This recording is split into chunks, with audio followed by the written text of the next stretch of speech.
Hi dear students, welcome back to International Economics.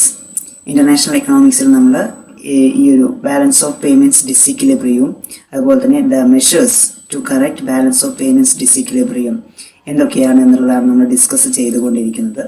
അപ്പോൾ ഈ ഒരു balance of payments disequilibrium measure correct ചെയ്യുന്നതിന് വേണ്ടിയിട്ടുള്ള മെഷേഴ്സിൽ വളരെ ഇമ്പോർട്ടൻ്റ് ആയിട്ട് വരുന്ന ഒന്നായിരുന്നു എക്സ്ചേഞ്ച് റേറ്റ്സ് എന്ന് പറയുന്നത്, അല്ലേ? എക്സ്ചേഞ്ച് റേറ്റ് കൺട്രോൾ എന്ന് പറയുന്നത്.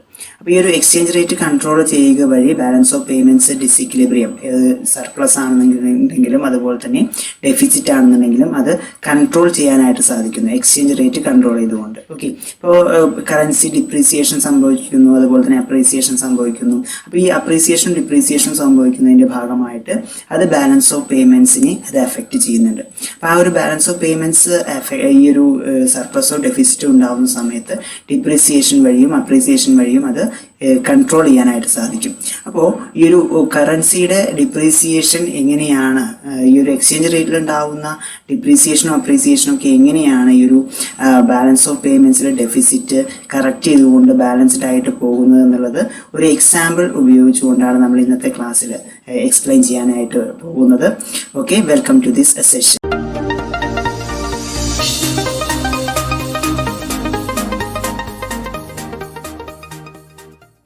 Balance of payments adjustments with exchange rate changes. അതായത് ബാലൻസ് ഓഫ് പേയ്മെൻറ്റ്സിൽ ഉണ്ടാകുന്ന ഡെഫിസിറ്റോ സർപ്ലസോ അതെങ്ങനെയാണ് ഈ എക്സ്ചേഞ്ച് റേറ്റിൽ ചേഞ്ചസ് സംഭവിക്കുന്നത് വഴി ബാലൻസ് ചെയ്ത് പോകുന്നത്, അതല്ലെങ്കിൽ അത് കറക്റ്റ് ചെയ്ത് പോകുന്നത് എന്നുള്ളതാണ് ഈ ഒരു ഭാഗത്ത് ഡിസ്കസ് ചെയ്യുന്നത്. Under flexible exchange rates, the disequilibrium in the balance of payments is automatically solved by the forces of demand and supply for foreign exchange. നമുക്കറിയാം രണ്ട് ടൈപ്പ് ഓഫ് എക്സ്ചേഞ്ച് റേറ്റുകളുണ്ട്, അല്ലേ? ഫിക്സഡ് എക്സ്ചേഞ്ച് റേറ്റ് സിസ്റ്റം, അതുപോലെ തന്നെ flexible exchange rate system. അപ്പോൾ ഇതിൽ flexible exchange rate system എന്ന് പറഞ്ഞു കഴിഞ്ഞാൽ അവിടെ കറൻസിയുടെ വാല്യൂ അത് ഡിറ്റർമിൻ ചെയ്യുന്നത് the forces of demand and supply ആണ്.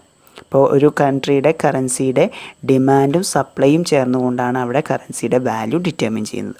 അപ്പോൾ ഈ ഒരു ഫ്ലെക്സിബിൾ എക്സ്ചേഞ്ച് റേറ്റ് സിസ്റ്റം നിലനിൽക്കുന്ന ഒരു കൺട്രിയിൽ ഈ ബാലൻസ് ഓഫ് പേയ്മെൻറ്റ്സ് ഡിസിക്വിലിബ്രിയം അത് സോൾവ് ചെയ്യുന്നത് എന്തിൻ്റെ അടിസ്ഥാനത്തിലാണ്? That is solved by the forces of demand and supply of foreign exchange. അപ്പോൾ ബാലൻസ് ഓഫ് പേയ്മെൻറ്റ്സിൽ ഡെഫിസിറ്റ് ആണ് ഉണ്ടാവുന്നത് അല്ലെങ്കിൽ സർപ്ലസ് ആണ് ഉണ്ടാവുന്നതെന്നുണ്ടെങ്കിൽ ഓട്ടോമാറ്റിക്കായിട്ട് ഈ ഒരു ഫ്ലെക്സിബിൾ എക്സ്ചേഞ്ച് റേറ്റ് സിസ്റ്റത്തിൽ എക്സ്ചേഞ്ച് റേറ്റിൻ്റെ വ്യത്യാസം അനുസരിച്ച് കൊണ്ട് തന്നെ എന്താണ് ബാലൻസ് ഓഫ് പേയ്മെൻറ്റ്സ് ഡെഫിസിറ്റും സർപ്ലസും സോൾവ് ചെയ്ത് പോകുന്നുണ്ട്. Okay, the exchange rate varies with varying supply and demand conditions. നമ്മൾ ഓൾറെഡി പറഞ്ഞതുപോലെ തന്നെ ഫ്ലെക്സിബിൾ എക്സ്ചേഞ്ച് റേറ്റ് സിസ്റ്റം ആണെന്നുണ്ടെങ്കിൽ കൺട്രിയുടെ വാല്യൂവിൽ എപ്പോഴാണ് വ്യത്യാസം ഉണ്ടാവുക? ആ കൺട്രിയുടെ കറൻസിയിലെ ഡിമാൻഡിലും സപ്ലൈയിലും വരുന്ന വ്യത്യാസം കൊണ്ടാണ്. But is always possible to find an equilibrium exchange rate which clears the foreign exchange market and create external equilibrium. അപ്പോൾ ഇത്തരത്തിൽ ഒരു കൺട്രിയുടെ എക്സ്ചേഞ്ച് റേറ്റ്, ഒരു കൺട്രിയുടെ കറൻസിയുടെ എക്സ്ചേഞ്ച് റേറ്റ് ഇക്വിലിബ്രിയം ആവുക എന്ന് പറഞ്ഞു കഴിഞ്ഞാൽ അവിടെ എന്താണ്, ആ ഒരു കൺട്രിയുടെ ഡിമാൻഡും സപ്ലൈയും, ആ കൺട്രിയുടെ കറൻസിയുടെ ഡിമാൻഡും സപ്ലൈയും തുല്യമാവുന്ന പോയിന്റിൽ. അപ്പോൾ ഇവ രണ്ടും ചേർന്നുകൊണ്ട് ഇക്വിലിബ്രിയം എക്സ്ചേഞ്ച് റേറ്റ് ഡിറ്റർമിൻ ചെയ്യുമ്പോൾ സ്വാഭാവികമായിട്ടും ആ ഒരു കൺട്രിയുടെ ബാലൻസ് ഓഫ് പേയ്മെൻറ്റ്സ് അക്കൗണ്ടും ഇക്വിലിബ്രേറ്റ് ചെയ്ത് പോകുന്നു. ഓക്കെ, ഇതൊരു ഓട്ടോമാറ്റിക് ആയിട്ടുള്ള ഒരു സ്റ്റെബിലൈസേഷനാണ് ഇവിടെ നമുക്ക് കാണാൻ സാധിക്കുക. Okay, this is automatically achieved by a depreciation or appreciation of a country's currency in case of a deficit or surplus in its balance of payments. Okay, അപ്പോൾ ഈ ഒരു ബാലൻസ് ഓഫ് പേയ്മെൻറ്റ്സിൽ ഉണ്ടാവുന്ന ഈ ഒരു ഡിസിക്വിലിബ്രിയം ഓട്ടോമാറ്റിക്കലായിട്ട് ഡിക്വിലിബ്രേറ്റ് ചെയ്ത് പോകാൻ സാധിക്കുന്നു. അത് ഡിപ്രീസിയേഷനിലൂടെ ആയിരിക്കാം അല്ലെങ്കിൽ അപ്രീസിയേഷനിലൂടെ ആയിരിക്കാം. ഡിപ്രീസിയേഷനിലൂടെ സംഭവിക്കുന്ന, ഇപ്പോൾ ഡിപ്രീസിയേഷനിലൂടെ ബാലൻസ് ഓഫ് പേയ്മെൻറ്റ്സ് അക്കൗണ്ടിലെ ഡെഫിസിറ്റ് ഇല്ലാതാക്കാൻ സാധിക്കുന്നുണ്ട് എന്നുണ്ടെങ്കിൽ അവിടെ കറൻസി അപ്രീസിയേഷനിലൂടെ ആ ഒരു ബാലൻസ് ഓഫ് പേയ്മെൻറ്റ്സ് അക്കൗണ്ടിലെ സർപ്ലസ് ഇല്ലാതാക്കാനായിട്ട് സാധിക്കും. Okay, depreciation or appreciation of a currency means that its relative value decreases or increases. Okay, depreciation എന്ന് പറഞ്ഞു കഴിഞ്ഞാൽ എന്താ? റിലേറ്റീവ് വാല്യൂ ഡിക്രീസ് ചെയ്യുന്നതാണ് നമുക്ക് ഓൾറെഡി അറിയാം. ദെൻ അപ്രീസിയേഷൻ എന്ന് പറഞ്ഞു കഴിഞ്ഞാൽ എന്താ? ആ ഒരു കൺട്രിയുടെ കറൻസിയുടെ വാല്യൂ എന്താണ്? റിലേറ്റീവ് വാല്യൂവിൽ വർധനവുണ്ടാവുന്നതാണ്. Okay, depreciation has the effect of encouraging exports and discouraging imports. അപ്പോൾ ഡിപ്രീസിയേഷൻ ഒരു കൺട്രിയുടെ കറൻസിയുടെ വാല്യൂവിൽ കുറവ് സംഭവിക്കുകയാണെന്നുണ്ടെങ്കിൽ that has an effect of encouraging exports. അത് ആ ഒരു കൺട്രിയുടെ എക്സ്പോർട്സ് വർദ്ധിപ്പിക്കുന്നതിന് കാരണമാവുന്നു. ഓക്കെ, അതേപോലെ തന്നെ എന്താണ്, that leads to a discourage in imports. അതേപോലെ തന്നെ കൺട്രിയുടെ കറൻസിയുടെ വാല്യൂവിൽ കുറവാണ് സംഭവിക്കുന്നതെന്നുണ്ടെങ്കിൽ അവിടെ ഇമ്പോർട്ട്സിനെ അത് ഡിസ്കറേജ് ചെയ്യുകയാണ് ചെയ്യുക.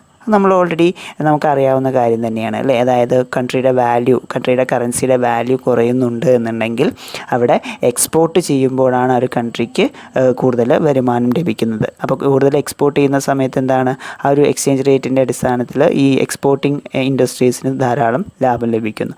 then അത് ഈ ഒരു ഡിപ്രീസിയേഷൻ സംഭവിക്കുമ്പോൾ എക്സ്പോർട്ട് എൻകറേജ് ചെയ്യുന്നുണ്ട്. അതേപോലെ തന്നെ ഇമ്പോർട്ട് ചെയ്യുമ്പോൾ അത് കോസ്റ്റ്ലി ആയിട്ട് മാറുക ചെയ്യുക അല്ലെ. ഡിപ്രീസിയേഷനാണ് സംഭവിച്ചിട്ടുണ്ടെങ്കിൽ ഇമ്പോർട്ട്സ് കോസ്റ്റ്ലി ആയിട്ട് മാറുന്നു. അപ്പോൾ ഇമ്പോർട്ട്സ് കോസ്റ്റ്ലി ആണെന്നുണ്ടെങ്കിൽ എന്താണ്, ഇമ്പോർട്ട്സിനെ ഡിസ്കറേജ് ചെയ്യുകയും ചെയ്യും. Okay, when exchange depreciation takes place, foreign prices are translated into domestic prices. Exchange depreciation സംഭവിച്ചു കഴിഞ്ഞാൽ ഓൾറെഡി നമുക്കറിയാം ഫോറിൻ പ്രൈസസ് അത് എന്താണ് ഡൊമസ്റ്റിക് പ്രൈസസിലേക്ക് ട്രാൻസ്ലേറ്റ് ചെയ്യപ്പെടുന്നു. അപ്പോൾ ഈ ഒരു ഓൾറെഡി എക്സ്പോർട്ട്സ് എൻകറേജ് ചെയ്യുകയും ഇമ്പോർട്ട്സ് ഡിസ്കറേജ് ചെയ്യുന്ന ഒരവസ്ഥയും നിലനിൽക്കുന്നുണ്ട്. ദെൻ സപ്പോസ് നമുക്കിതൊരു എക്സാമ്പിൾ ഉപയോഗിച്ചുകൊണ്ട് ഈ ഒരു അപ്രീസിയേഷനോ എങ്ങനെയാണ് ഈ ഒരു balance of payments disequilibrium correct ചെയ്ത് പോകുന്നത് എന്നുള്ളത് നോക്കാം. Suppose the rupee depreciates in relation to dollar. Okay, Indian റുപ്പിയും അതുപോലെ തന്നെ ഡോളറും തമ്മിലുള്ള ആ ഒരു റിലേഷൻഷിപ്പാണ് നമ്മൾ നോക്കുന്നത്. അതിൽ ഇന്ത്യൻ റുപ്പി ഡോളറുമായിട്ട് എക്സ്ചേഞ്ച് ചെയ്യുന്ന സമയത്ത് അവിടെ ഇന്ത്യൻ റുപ്പിക്ക് ഡിപ്രീസിയേഷൻ സംഭവിക്കുന്നു എന്ന് വിചാരിക്കാം. Okay, it means that the price of a rupee falls in relation to the dollar in the foreign exchange market. Okay, Indian റുപ്പിയുടെ വില കുറയുന്നൊരവസ്ഥ ആ ഒരു സിറ്റുവേഷനിൽ നിലനിൽക്കും. For example, assume that the value of Indian currency was around rupees 40 equal to $1 in 2008. Okay, അതായത് ഒരു ഉദാഹരണമായിട്ട് 2008 ഇന്ത്യൻ കറൻസിയുടെ വില അത് $1 40 എന്നുള്ള രീതിയിലാണ് നിർണ്ണയിക്കപ്പെട്ടിരുന്നത് എന്ന് വിചാരിക്കുക. അതായത് നമ്മളിപ്പോൾ ആ 2008 $1 വാങ്ങിക്കണമെന്നുണ്ടെന്നുണ്ടെങ്കിൽ ഇന്ത്യൻ രൂപയായിട്ടുള്ള 40 രൂപ നൽകണം. Okay, that is the exchange rate. Then imagine that there is N deficit in India's balance of payments. അപ്പോൾ ഇന്ത്യയുടെ ബാലൻസ് ഓഫ് പേയ്മെൻറ്റ്സ് അക്കൗണ്ടിൽ ഒരു ഡെഫിസിറ്റ് സംഭവിച്ചു. ഡെഫിസിറ്റ് എന്ന് പറഞ്ഞാൽ നമുക്കറിയാം റെസിപ്റ്റ്സ് കുറവും പേയ്മെൻറ്റ്സ് കൂടുതലുമായിട്ടുള്ളൊരവസ്ഥ. അതല്ലാന്നുണ്ടെങ്കിൽ ഇമ്പോർട്ട്സ് കൂടുതലും എക്സ്പോർട്ട്സ് കുറവാകുന്ന ഒരവസ്ഥ നിലനിൽക്കുകയാണ്. That is deficit in balance of payments. ഈ ഒരു അവസ്ഥയിൽ ഇത് എങ്ങനെയാണ് ഈ ഒരു കറൻസിയുടെ എക്സ്ചേഞ്ച് റേറ്റ് ഉപയോഗിച്ചുകൊണ്ട് കറക്റ്റ് ചെയ്ത് പോകുന്നത് എന്നുള്ളത് നോക്കാം. Deficit is due to large imports compared to its export. അപ്പോൾ ഈ ഒരു ഇന്ത്യയുടെ ബാലൻസ് ഓഫ് പേയ്മെൻറ്റ്സ് അക്കൗണ്ടിൽ ഡെഫിസിറ്റ് ഉണ്ടാകുന്നു എന്ന് പറഞ്ഞു. അതെന്ത് കാരണം കൊണ്ടാണ് സംഭവിക്കുന്നത്? That is due to large imports. Okay, imports വർദ്ധിച്ചതാണ് അതിനുള്ള കാരണം. എക്സ്പോർട്ടിനേക്കാൾ കൂടുതൽ ഇമ്പോർട്ട്സ് വർദ്ധിച്ചു. ദെൻ ഇൻ 2030 ദെൻ 2008 നിന്ന് 2013 ആയപ്പോൾ depreciation on Indian rupee cause the exchange rate to increase to ₹68 that is equal to $1. അപ്പോൾ 2013 2008 നിന്ന് വ്യത്യസ്തമായിട്ട് 2013 ഇന്ത്യൻ റുപ്പിക്ക് ഒരു ഡിപ്രീസിയേഷൻ സംഭവിച്ചു എന്ന് വിചാരിക്കുക. ഡിപ്രീസിയേഷൻ പറഞ്ഞു കഴിഞ്ഞാൽ അതിൻ്റെ വാല്യൂവിൽ കുറവ് സംഭവിച്ചു. സ്വാഭാവികമായിട്ടും വാല്യൂവിൽ കുറവ് സംഭവിക്കുമ്പോൾ അവിടെ എക്സ്ചേഞ്ച് റേറ്റ് വർദ്ധിക്കും. ഓക്കെ, നേരത്തെ നമ്മൾ പറഞ്ഞിട്ടുണ്ടായിരുന്നു $1 40 രൂപയായിരുന്നു അവിടെ അന്നത്തെ എക്സ്ചേഞ്ച് റേറ്റ്. ദെൻ ആ ഒരു വാല്യൂവിൽ ആ ഒരു എക്സ്ചേഞ്ച് റേറ്റിൽ നിന്ന് ഡിപ്രീസിയേഷൻ 2013 സംഭവിച്ചപ്പോൾ ആ കറൻസിയുടെ വാല്യൂ കുറഞ്ഞു, എക്സ്ചേഞ്ച് റേറ്റ് വർദ്ധിച്ചു എന്നാണ് അതിനർത്ഥം. ഓക്കെ, അപ്പോൾ അവിടെ ഈ 2013 68 രൂപ കൊടുത്താൽ മാത്രമേ $1 ലഭിക്കുള്ളൂ. അപ്പോൾ ഇന്ത്യൻ കറൻസിയുടെ വാല്യൂ എന്താ സംഭവിച്ചത്? ആസ് കമ്പയർഡ് ടു ഡോളർ അവിടെ കുറവ് സംഭവിച്ചു. Okay, this causes exports to increase and imports to fall. അപ്പോൾ ഇവിടെ നമ്മൾ ശ്രദ്ധിക്കേണ്ട കാര്യം ഇതാണ്. $1 വാങ്ങിക്കാൻ 40 രൂപ കൊടുത്തിരുന്ന സമയത്ത് ഇപ്പോൾ $1 വാങ്ങിക്കാൻ വേണ്ടിയിട്ട് 68 രൂപ കൊടുക്കണം അല്ലേ. അപ്പോൾ എന്താ സംഭവിക്കുന്നത്? ഇന്ത്യൻ ഇക്കണോമിയിൽ ഇന്ത്യൻ കറൻസി കൂടുതലായിട്ട് ഇവിടെ നിന്ന് എന്ത് ചെയ്യുന്നുണ്ട് അങ്ങോട്ട്, അല്ലെങ്കിൽ ഡോളറിൻ്റെ എക്സ്ചേഞ്ച് റേറ്റ് വർദ്ധിച്ചു. ഡോളറിൻ്റെ എക്സ്ചേഞ്ച് റേറ്റ് വർദ്ധിക്കുമ്പോൾ ഡോളർ കൂടുതൽ വാങ്ങിച്ചു കഴിഞ്ഞാൽ നമ്മൾക്ക് ഇവിടെ എന്താ സംഭവിക്കുക?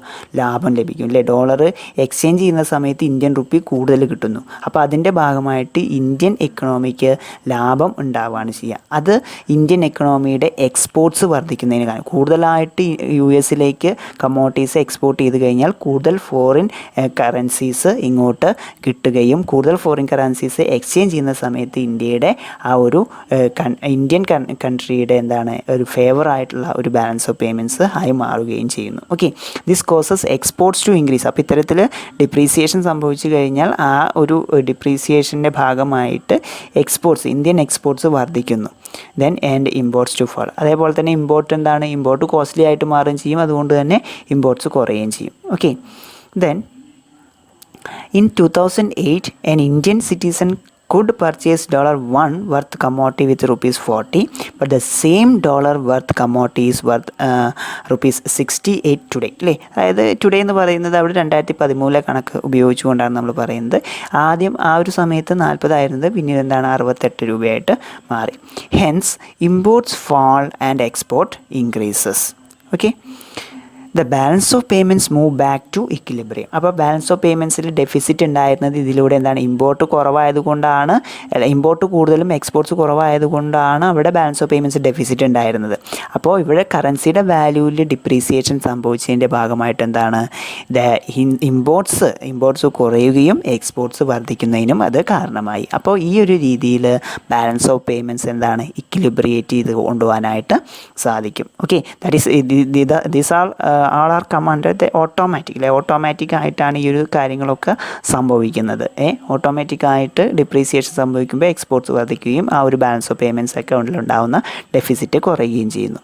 Okay, the effect of depreciation of a currency is to make imports dearer and exports cheaper. ഇപ്പോൾ ഒരു കറൻസിയുടെ വാല്യൂവിൽ കുറവ് സംഭവിച്ചു കഴിഞ്ഞാൽ അതെന്തിലേക്ക് നയിക്കുന്നത്? Is to make imports dearer and exports cheaper. അല്ലേ? ഇമ്പോർട്ട്സ് ചിലവേറിയതും അതുപോലെ തന്നെ എക്സ്പോർട്ട്സ് ചിലവ് കുറഞ്ഞ ഒരു അവസ്ഥയിലേക്ക് നീങ്ങും. Thus this leads to the lowering of the prices of Indian exports in US and raising the prices of US imports in the India. Okay, അപ്പോൾ ഇത്തരത്തിൽ സംഭവിക്കുന്ന സമയത്ത് ഡിപ്രീസിയേഷൻ സംഭവിച്ചാൽ എന്താ സംഭവിക്കുക? Lowering of the prices of Indian exports in US ഇന്ത്യയിൽ നിന്ന് export ചെയ്യുന്ന കമ്മോഡിറ്റീസിൻ്റെ വില കുറയും. ഓക്കെ, അതേപോലെ തന്നെ and the rising in the prices of US imports in India. ഇന്ത്യയിൽ US നിന്ന് വാങ്ങുന്ന കമ്മോഡിറ്റീസിൽ ഇന്ത്യയിലെ വില അതിന് വർദ്ധിക്കും. അപ്പോൾ അതുകൊണ്ട് എന്താ സംഭവിക്കുക? ഇന്ത്യയിലെ ഇമ്പോർട്ട്സ് കുറയുകയും എക്സ്പോർട്ട്സ് വർദ്ധിക്കുകയും ചെയ്യും. ഓക്കെ, അപ്പോൾ ഈ ഒരു ബാലൻസ് ഓഫ് പേയ്മെൻറ്റ്സ് ഡെഫിസിറ്റ് ഇത്തരത്തിൽ ഡിപ്രീസിയേഷൻ സംഭവിപ്പിക്കുക വഴി എന്ത് ചെയ്യാൻ പറ്റും? കറക്റ്റ് ചെയ്ത് പോകാൻ പറ്റും. Okay, then when import prices are higher in India, the Indians will purchase fewer goods from the US. On the other hand, lower prices of Indian exports will increase their sales to US. അത് തന്നെയാണ് നമ്മളിപ്പോൾ പറഞ്ഞത് അല്ലേ? അതായത് കുറഞ്ഞ ചിലവിൽ Indian commodities US ലഭ്യമാകുന്നുണ്ടെന്നുണ്ടെങ്കിൽ കൂടുതൽ demand US നിന്ന് ഇന്ത്യൻ കമ്മോഡിറ്റീസിന് ഉണ്ടാവും. അപ്പോൾ കൂടുതലായിട്ട് അവർക്ക് എക്സ്പോർട്ട് ചെയ്യാൻ സാധിക്കും. ഇത് തന്നെ നേരെ തിരിച്ചും സംഭവിക്കും അല്ലേ? ഇന്ത്യയിൽ US കമ്മോഡിറ്റീസിന് വില കൂടുതലാണെന്നുണ്ടെങ്കിൽ ഇവിടെ അതിൻ്റെ ഡിമാൻഡ് കുറയുകയും കുറച്ച് വാങ്ങിക്കുന്ന ഒരു അവസ്ഥയുണ്ട്. അപ്പോൾ ഇമ്പോർട്ട് കുറയുകയും എക്സ്പോർട്ട് വർദ്ധിക്കുകയും ചെയ്യും. Thus India exports will increase and imports diminish, thereby bringing equilibrium in the balance of payments. അപ്പോൾ ഈ ഒരു രീതിയിലാണ് എക്സ്ചേഞ്ച് റേറ്റിൽ വരുന്ന വ്യത്യാസം കൊണ്ട് ആ ഒരു കൺട്രിയുടെ ബാലൻസ് ഓഫ് പേയ്മെൻറ്റ്സ് ഇക്വിലിബ്രേറ്റ് ചെയ്തു പോകുന്നത്. ഓക്കെ, അപ്പോൾ ഇത്രയുമാണ് നമ്മൾ ഇന്നത്തെ ക്ലാസ്സിൽ പറയാൻ ഉദ്ദേശിച്ചിട്ടുണ്ടായിരുന്നത്. ഈ ഒരു എക്സ്ചേഞ്ച് റേറ്റിൽ വരുന്ന വ്യത്യാസം കൊണ്ട് ഡിപ്രീസിയേഷനും അപ്രീസിയേഷനും ഉണ്ടാകുക വഴി എങ്ങനെയാണ് ബാലൻസ് ഓഫ് പേയ്മെൻറ്റ്സ് അക്കൗണ്ട് ഇക്വിലിബ്രേറ്റ് ചെയ്ത് പോകുന്നത്. ഓക്കെ, അപ്പോൾ ഈ സർപ്ലസ് ഉണ്ടാകുന്ന സമയത്ത് ഇതിന് നേരെ ഓപ്പോസിറ്റ് സംഭവിക്കുക, കറൻസി അപ്രീസിയേഷൻ സംഭവിക്കുകയും അങ്ങനെ ബാലൻസ് ഓഫ് പേയ്മെൻറ്റ്സ് അക്കൗണ്ട് ഇക്വിലിബ്രേറ്റ് ചെയ്ത് പോവുകയും ചെയ്യും. ഓക്കെ, അപ്പോൾ ഇത് കൃത്യമായിട്ട് നിങ്ങൾക്ക് മനസ്സിലായിട്ടുണ്ടാകുമെന്ന് വിചാരിക്കുന്നു. We will meet in the next class with a new topic. Thank U.